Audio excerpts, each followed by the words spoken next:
the sooner that we become less impressed with our life, with our accomplishments, with our career, with whatever that prospect is in front of us, the sooner we become less impressed and more involved with that and these things, the sooner we get a whole lot better at doing them. So, I'm going to talk to you about some things I've learned in my journey. Most from experience, some of them I heard in passing, many of them I'm still practicing, but all of them I do believe are true. Now, they may be truths to me, but don't think that that makes them mine, because you cannot own a truth. So please think of these as signposts, approaches, paradigms that give some science to satisfaction. They're yours to steal, they're yours to share, like into your own lives, to personally apply in your own lives, in your own way, should you choose to. So, here we go. Number one, life's not easy. Life is not easy. It is not. Don't try to make it that way. Life's not fair. It never was. It isn't now, and it won't ever be. Do not fall into the trap, the entitlement trap, of feeling like you're a victim. You are not.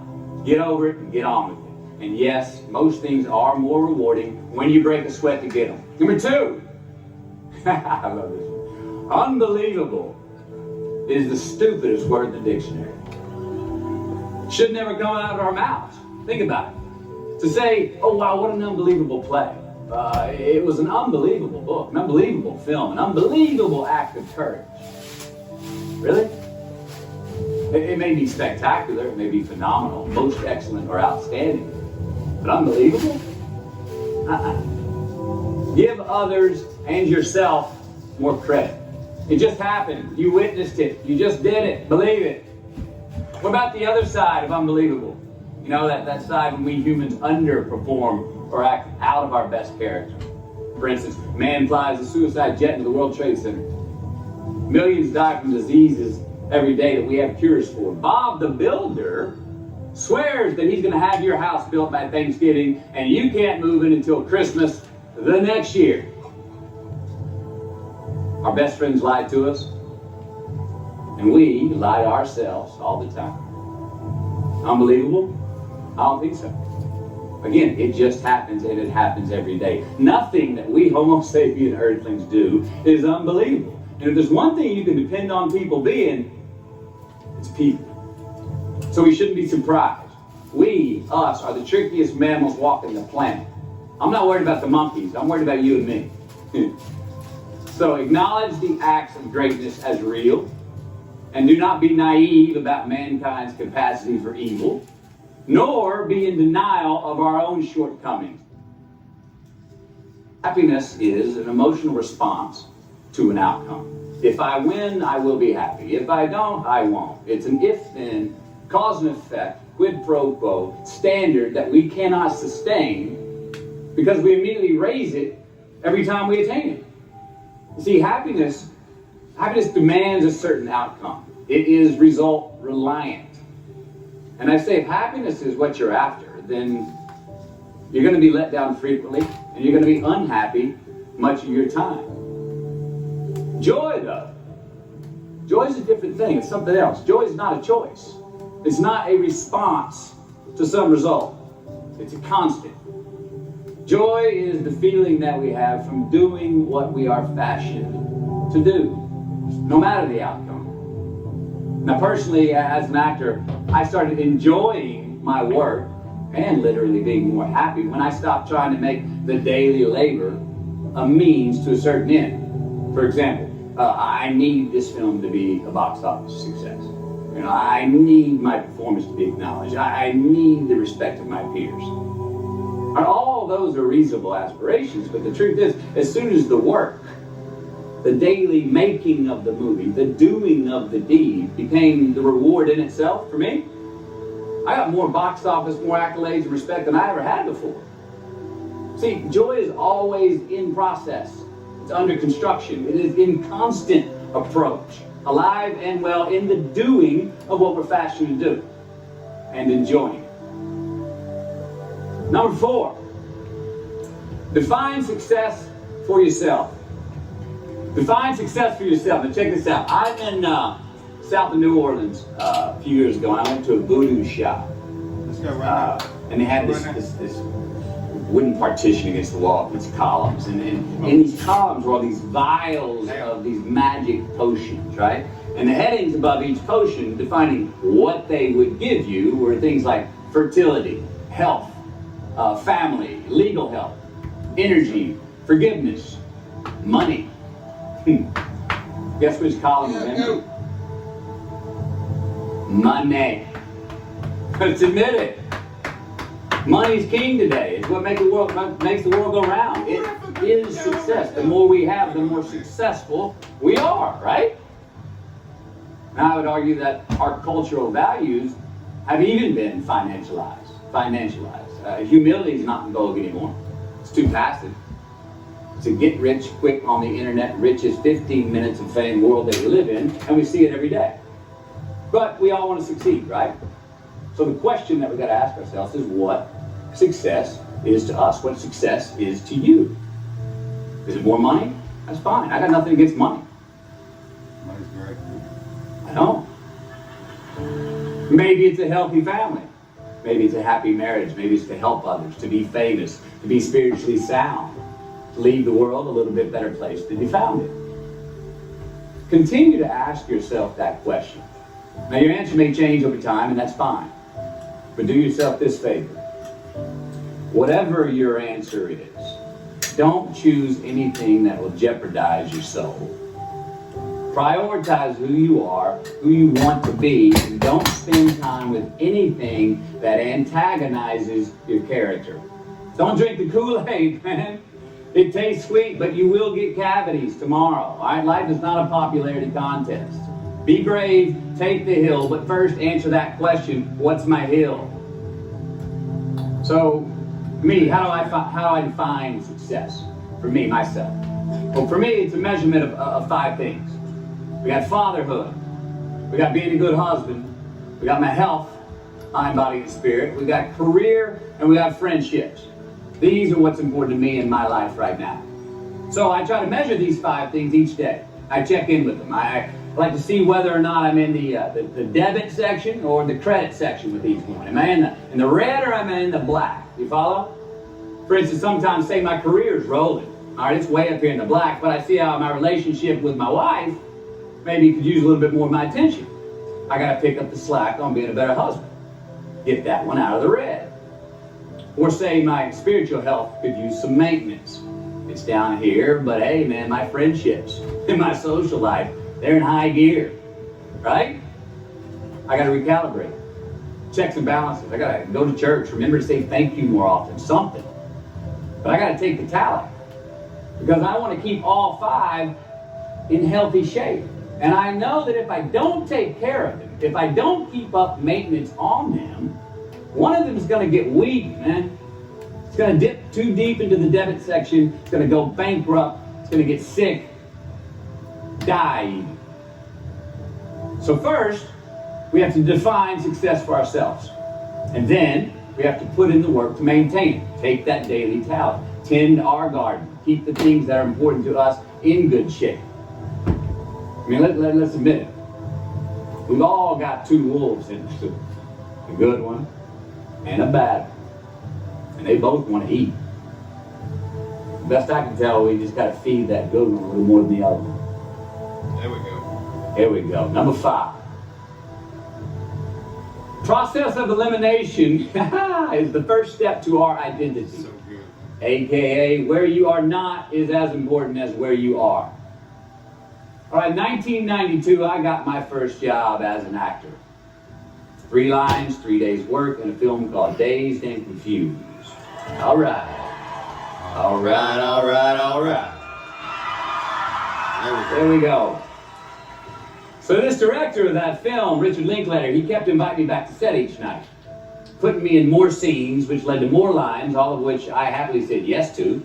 I mean, I'm having a blast. People are telling me I'm good at what I'm doing, and they're writing me a check for $325 a day. I mean, hell yeah, give me more scenes. I love what I'm doing.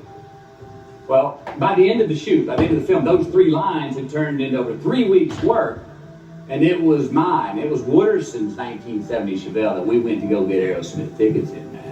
Yeah, it was badass. Well, a few years ago, I'm watching this film again, and I noticed two scenes that I really shouldn't have been in. In one of these scenes, my character Wooderson, I exit the screen left to head somewhere, and then I re-enter the screen and to double check if any of the other characters wanted to go with me. Now, in rewatching the film, and you'll agree if you know Wooderson, Wooderson's not a guy who would ever say, later, and then come back to see if you were sure you didn't want to go. Now, when Wooderson leaves, Wooderson is gone. He does not stutter, step, flinch, rewind, ask twice, or solicit. You know what I'm talking about. Wooderson has better things to do, like liking those high school girls, man, because I get older and they stay the same age. The point is, I should not have been in that scene. Should have come back. Should have exited screen left and never come back. But back then, making my first film, getting invited back to the set, cashing that check and having a ball, I wanted more screen time. I wanted to be in the scene longer and more and come back into the scene, right? But I shouldn't have been there. Wooderson shouldn't have been there. And it's just as important where we are not as it is where we are. Look, the first step that leads to our identity in life is usually not, I know who I am, I know who I am. That's not the first step. The first step is usually, I know who I am not. Process of elimination. Defining ourselves by what we are not is the first step that leads us to really knowing who we are. You know that group of friends that you hang out with that really might not bring out the best in you? You know, they gossip too much or they're kind of shady. They really aren't going to be there for you in a pinch. Or how about that bar that we keep going to that we always seem to have the worst hangover from? Or that computer screen, right? That computer screen that keeps giving us an excuse not to get out of the house and engage with the world and get some real human interaction. Or how about that food that we keep eating? The stuff that tastes so good going down, it makes us feel like crap the next week. We feel lethargic and we keep putting on weight. Well, those people, those places, those things, stop giving them your time and energy. Just don't go there. I mean, put them down. And when you do this, when you do put them down, when you quit going there, and you quit giving them your time, you inadvertently find yourself spending more time and in more places that are healthy for you, that bring you more joy. Why? Because you just eliminated the who's, the where's, the what's, and the when's that were keeping you from your identity. Like, trust me, too many options, I promise you, too many options will make a tyrant of us all. All right, so get rid of the excess, the wasted time. Decrease your options. And if you do this, you will have accidentally, almost innocently, put in front of you what is important to you by process of elimination. Knowing who we are is hard. It's hard. Give yourself a break. Eliminate who you are not first, and you're going to find yourself where you need to be. Number 6. Don't leave crumbs. And the beauty of delayed gratification. So what are crumbs? Well, the crumbs I'm talking about are the choices that we make that make us have to look over our shoulder in the future. You didn't pay that guy back the money that you owed him, and tonight you just saw him 3 rows behind you. Shit. You slept around on your spouse and you just found out that tomorrow she and the lady you're having an affair with are going to be at the same PTA meeting. Shit again. You drank too much last night. You're too hungover to drive your son to his 8 a.m. Saturday morning baseball practice. These are the crumbs. They come in the form of regret, guilt, and remorse. You leave crumbs today, they will cause you more stress tomorrow. And they disallow you from creating a customized future in which you do not have to look over your shoulder. So let's flip the script. Instead of creating outcomes that take from us, let's create more outcomes that pay us back, fill us up, keep your fire lit, turn you on for the most amount of time in your future. These are the choices I'm talking about. And this is the beauty of delayed gratification. Tee yourself up. Do yourself a favor. Make the choices, the purchases today that pay you back tomorrow. Residuals. In my business, we call it mailbox money. If I do my job well today, and that movie keeps rerunning on TV, 5 years from now, I'm getting checks in the mailbox. It's a heck of a deal. So whether it's prepping the coffee maker the night before, so all you got to do is press the button in the morning, or getting ready for the job interview early so you don't have to cram the night before, or choosing not to hook up with that married woman because you know you're going to feel horrible about it tomorrow, and her husband carries a gun, or paying your debts on time so that when you do see that guy 3 rows back tonight, you don't have to hunker down in your seat hoping that he don't see you. Get some ROI. You know what that is? Return on investment. Your investment. You. Customize your future. Don't leave crumbs. Number 7. Dissect your successes and the reciprocity of gratitude. We so often focus on failure, don't we? We study failure. We obsess with failure. We dissect failure and our failures. We dissect them so much we end up intoxicated with them to the point of disillusion. And when do we write in our diary? Usually when we're depressed. What do we gossip about? Other people's flaws and limitations. And we can dissect ourselves into self-loathing if we're not careful. I find that most of the times our obsession with what is wrong just ends up breeding more wrong, more failure. The easiest way to dissect success is through gratitude. Giving thanks for that which we do have, for what is working. Appreciating the simple things we sometimes take for granted. We give thanks for these things, and that gratitude reciprocates, creating more to be thankful for. It's really simple, and it works. And I'm not saying be in denial of your failures. No, we can learn from them too, but only if we look at them constructively, as a means to reveal what we are good at, what we can get better at, what we do succeed at.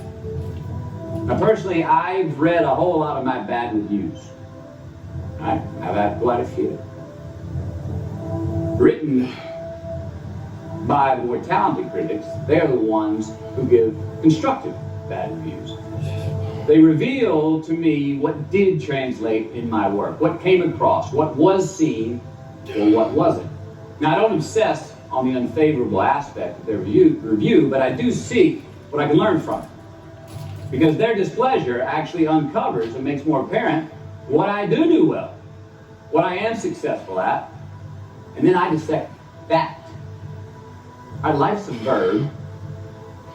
We try our best, we don't always do our best. Well, architecture is a verb as well. Yes, it is.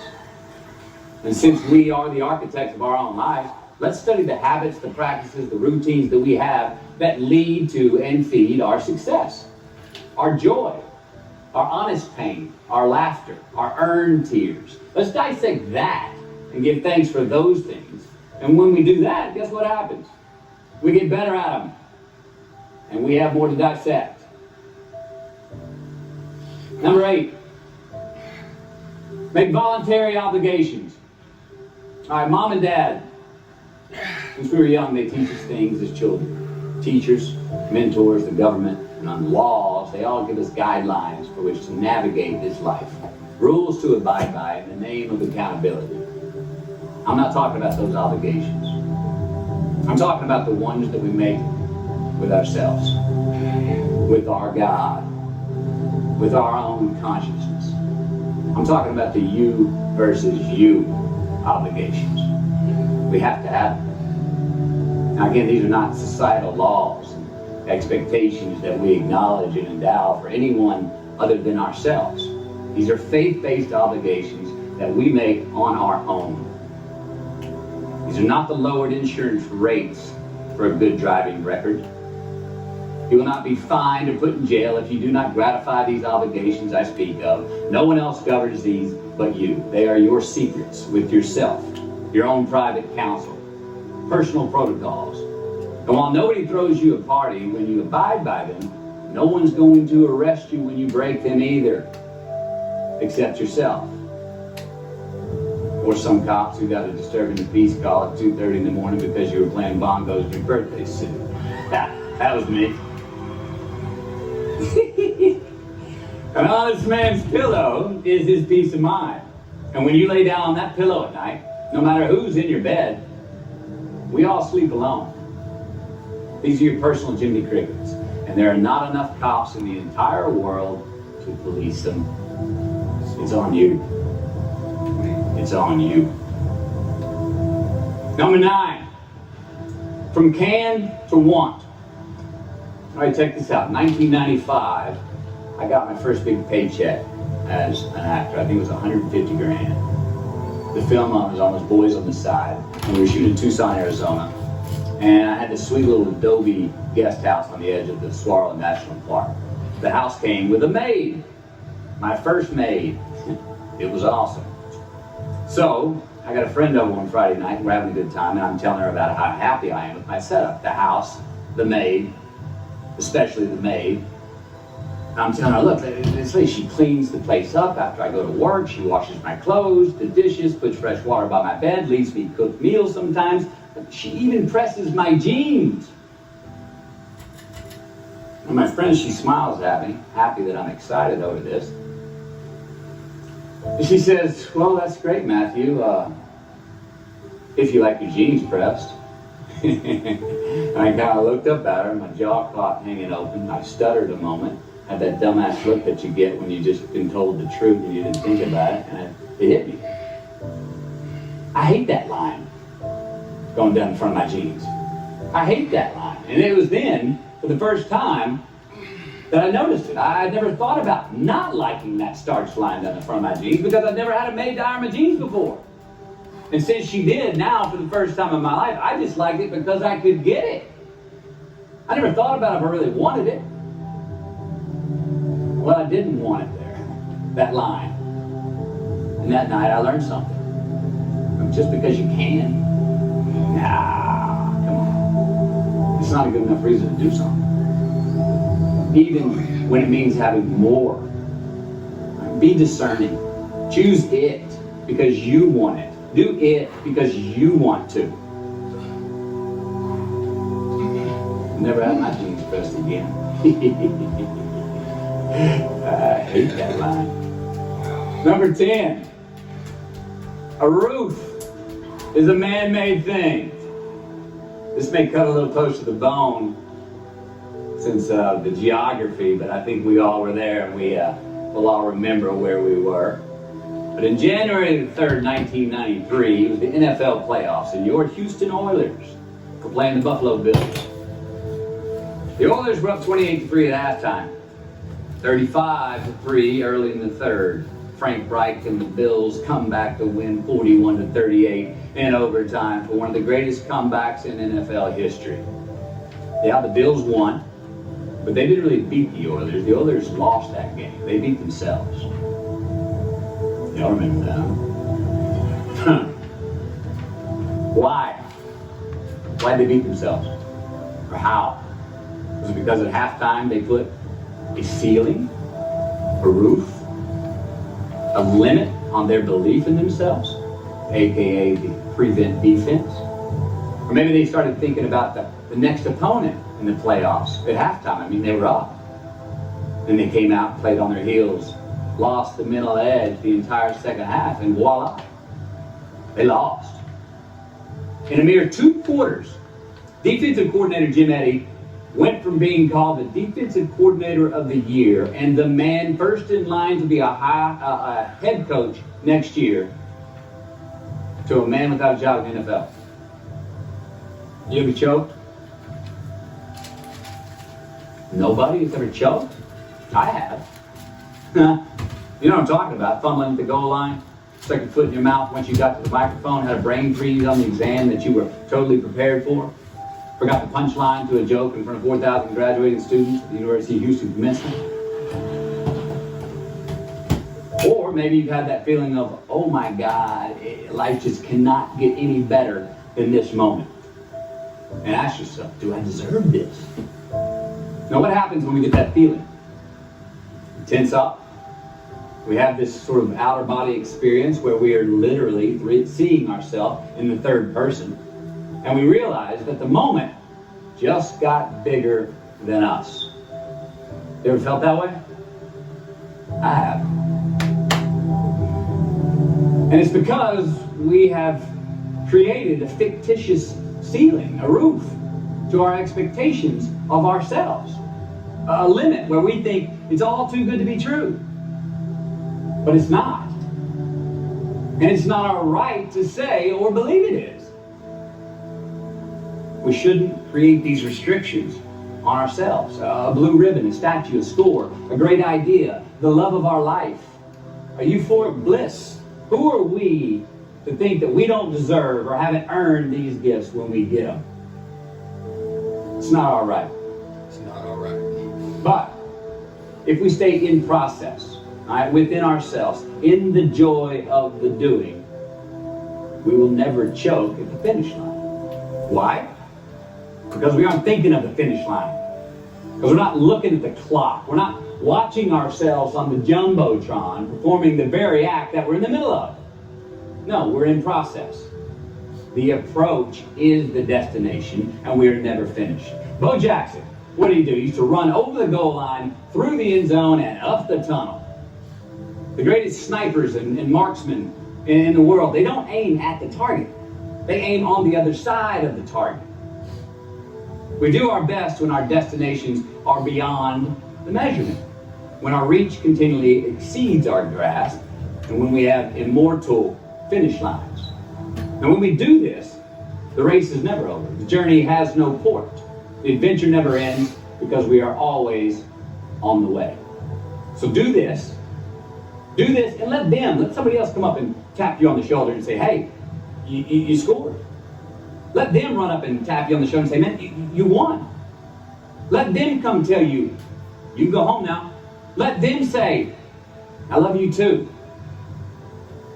Let them say, thank you. Take the lid off the man-made roofs that we put above ourselves and always play like an underdog. Here we go. Number 11, turn the page. The late and great University of Texas football coach Darrell Royal. I don't know if y'all remember him. He won a national championship in '69. He won a couple of national championships. You know Darrell Royal? He was a friend of mine and a good friend of many people. Now, a lot of people looked up to this man. One of the people that looked up to him was a musician named Larry. Now, at this time in his life, Larry was in the prime of his country music career. He had #1 hits, and his life was rolling. He had picked up a bad habit of snorting the white stuff somewhere along the line, and at one particular party, after a bathroom break, Larry went confidently up to his mentor, Darrell, and he started telling him a story. Coach Royal listened, as he always had, and when Larry finished his story and was about to walk away, Coach Royal put a gentle hand on his shoulder, and he very discreetly said, hey Larry, you got something on your nose there, bud. Well, Larry immediately hurried to the bathroom mirror where he saw some of the white powder that he hadn't cleaned off his nose. He was ashamed. He was embarrassed. As much because he felt so disrespectful to Coach Royal, and as much because he'd obviously gotten too comfortable with the drug to even hide it as well as he should. Well, the next day, Larry went to Coach's house. He rang the doorbell. Coach answered, and he said, Coach, I need to talk to you. Darrell said, sure, come on in. Larry confessed. He purged his sins to Coach. He told him how embarrassed he was and how he had lost his way in the midst of all this fame and fortune. And towards the end of an hour, Larry, who was in tears, he asked Coach, he said, Coach, what do you think I should do? And the coach, being a man of few words, just looked at him and calmly said, Larry, I have never had any trouble turning the page in the book of my life. Larry got sober that day, and he's been sober for the last 40 years. You ever get in a rut? You know what I'm talking about? You get in a funk? You're stuck on the merry-go-round of a bad habit? I have. Look, we're gonna make mistakes. You gotta own them. Then you gotta make amends.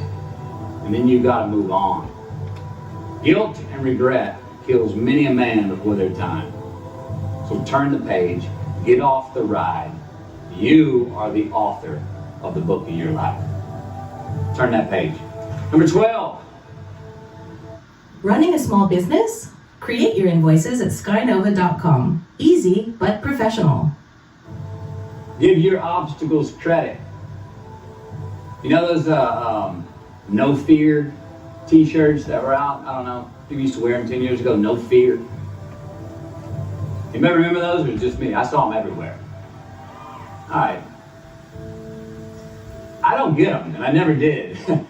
I mean, I try to scare myself at least once a day. I mean, I get butterflies every morning before I go to work. I was nervous before I got here to speak tonight. I think fear is a good thing. Now, why? Because it increases our need to overcome that fear. All right, so say your obstacle is fear of rejection. All right, you want to ask her out, or you want to ask him out, but you fear that he or she may say no. All right, you want to ask your boss for that promotion, but you're scared he's going to think you're overstepping your bounds. Well, instead of denying those fears, declare them. Say the fear out loud. Admit it. Give them the credit they deserve. Don't get all macho and act like they're no big deal. And don't get paralyzed by denying that they exist and therefore abandoning your need to overcome them. I mean, I need to subscribe to the belief that we're all destined to have to do the thing that we fear the most anyway, at some point. So give your obstacles credit, and you will, 1, find the courage to overcome them, or you will, 2, see more clearly that they're not really worth prevailing over. So be brave, have courage, and when you do, you get stronger, you get more aware, you get more respectful of yourself and that which you fear. Number 13. So how do we know when we cross the truth? 13. Someone was asking, why did I pick 13? That's an unlucky number. Well, I don't know when 13 got the bad rap and became the mongrel of numerology. It's never done me wrong, 13. In fact, 13 has been a pretty lucky number for me, and I want to tell you how. I've always taken these 21-day trips by myself to far-off places where I usually don't know the language and nobody knows my name. They're adventures, 1, but they're also a purge. All right, they're a cleanse for me. They're like a 21-day fast from attention, from all the things I have in my well-appointed life. They're a check out so I can check in with me. See how I'm doing. Be forced to be my own and my only company. To have a look in my mirror. And we all know what can happen when we do that. Sometimes we do not like what we see. Well, in 1996, right after I got famous from a film I did called A Time to Kill, I headed out on one of these 21-day walkabouts, and this time to the jungles and the mountains of Peru. The sudden fame that I just gotten was somewhat unbalancing. My face was everywhere. Everyone wanted a piece of me. People I'd never met were swearing that they loved me. Everywhere I went, there I was on a billboard, a magazine cover. It was just weird overall. You know, I was asking myself, what's the reality in this and what's the bullshit? Did I deserve all this? These were all questions I was asking myself. Well, who was I was another. Now, there's always an initiation period with these trips. An amount of time that it takes for the place to initiate the traveler. The time it takes to disconnect from the world we just left and become completely present in the one we are traveling in. Now for me, that initiation period usually lasts about 13 days. 13 hellish days until I'm out of my own way. Well, it was the night of the 12th day of my 21-day trip. I'm settling into camp. I'd already hiked 80 miles to this point, and I had a 3-day trek ahead of me to Machu Picchu. And And I was full on sick of myself, wrestling with the loss of my anonymity. I was guilt-ridden for sins of my past. I had a lot of regret. I was lonely, disgusted with my company, mine, grappling with these demons on this night. I couldn't sleep. All of these badges and banners and expectations and anxieties that I was carrying with me, I needed to free myself from them. So I stripped down to nothing. I took every moniker that gave me pride and confidence, all the window dressings, the packaging around the product. I discarded them all. I got rid of my lucky and faithful American cat. I stripped off all my talismans from adventures past. I even discarded my late father's gold ring with an M on it that he gave to me. And it was a meltdown of he and my mom's clash rings and gold from my mom's teeth. I even got rid of that. I was naked, literally and figuratively. And I got sick. I felt clean. I felt free and light. Along a muddy path on this walk, I turned a corner. And there in the middle of the road was this mirage, this magnificent pinks and blues and red colors that I'd ever seen. It was electric, glowing and vibrant, just hovering just off the surface of the jungle floor as if it was plugged into some neon power plant. I stopped, I stared, there was no way around it. The jungle floor in front of me was actually thousands of butterflies there in my path. It was spectacular. It was spectacular. So I stayed a while. I want to see that shit. And somewhere in my captivation, I heard this little voice inside my head say these words. All I want is what I can see. And all I can see is what's in front of me. Now at that moment, Trip, I had stopped anticipating what was around the corner. For the first time, I stopped thinking about what was coming up next. What was up ahead? Time slowed down. I was no longer in a rush to get anywhere, and my anxieties were greatly eased. A few hours later, I returned to camp. Even the local Sherpas I was traveling with, they noticed calling out to me, "Sois luz, Mateo, sois luz," which means you are light in Spanish. See, I forgave myself that morning. I let go of the guilt. The weight that was on my shoulders was lifted, my penance was paid, and I got back in good graces with my God, and I shook hands with myself, my best friend, the one that we're all stuck with anyway, ourselves. And from that morning on, the adventure was awesome. I was present, I was out of my own way, I was not anticipating next, I was embracing only what was in front of my eyes and giving everything the justice that it deserved. You see, I crossed the truth that morning. Now, did I find it? I don't know. I think it found me. Why? Because I put myself in a place to be found. I put myself in a place to receive the truth. So how do we know when we cross the truth?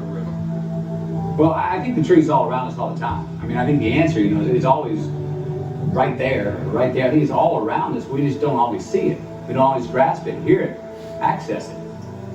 Usually because we're not in the right place to do so. So what do? First, I believe we've got to put ourselves in the place to receive the truth. Listen a minute, we live in an extremely noisy world with all kinds of frequencies coming at us. We got commitments, we got deadlines, fix this, do that, plans, expectations, and they all make it hard to get clarity and peace of mind. So we have to consciously put ourselves in places to receive that clarity. Now that may be prayer, that may be meditation, that may be a walkabout, that may be being in the right company, a road trip, whatever it is for you. Schedule that time. Schedule it. So, if we do that, if we hear it, if we put ourselves in a place to hear it, and we do, and it's become clear, a truth, natural and infinite, then the second part comes, which is to personalize it. Ask yourself how it works for you, how it applies to you personally, why you need it in your life specifically. And if you do that, then comes the third part. Have the patience to internalize it and get it from our intellectual head, thinking about it, and into our bones and our soul and our instinct. Now, we cannot rush this part. It does take time. So if we get that far, we've received it, we personalize it, and we've internalized it. We've got to have the courage to act on it, to actually take it into our daily lives and practice it. to make it an active part of who we are and live it. We can do that.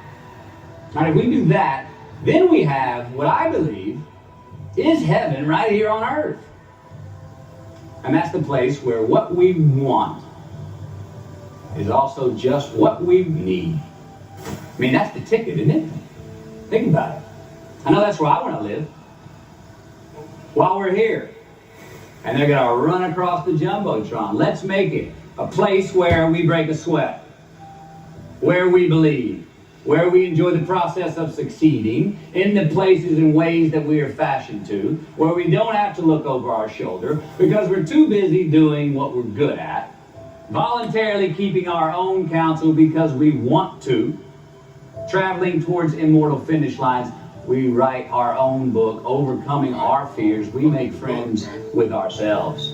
And that is the place that I'm talking about.